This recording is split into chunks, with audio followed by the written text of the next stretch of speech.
Danmarks smukkeste bondegård er navnet på en ny konkurrence lanceret af Bygningskultur Danmark.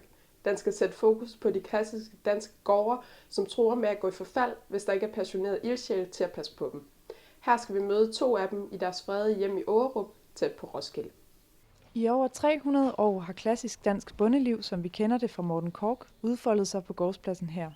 En arv, som Bukkehøjgårds skæve vægge nu er det eneste spor fra, og som er i trygge hænder hos familien her. Jamen det er jo bare en naturlig proces for os at bevare eller at vedligeholde ting og bevare ting i den naturlige.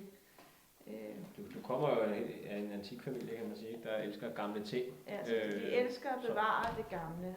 Hos Bygningskultur Danmark vil Johan Hage kåre den smukkeste bondegård for at sætte fokus på ejernes vigtige arbejde med at holde fast i arven fra den danske bondekultur.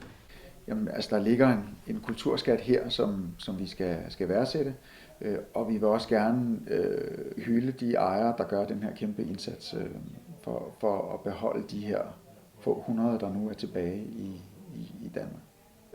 Altså de fortæller noget om landsbystrukturerne og hvordan vi havde placeret marker og jorder tidligere tider, og så er det noget særligt dansk. At bevare en fredet gård er dyrt og kræver meget arbejde, men heldigvis er Theis uddannet håndværker. Det betyder meget, at du kan lave rigtig meget selv, ikke? Altså, så vi skal ikke ud og have håndværker på hver gang. Selvfølgelig tækkemanden bliver man nødt til at have. Og så hjælper det også, at parret har en klar holdning til at bevare kulturarven.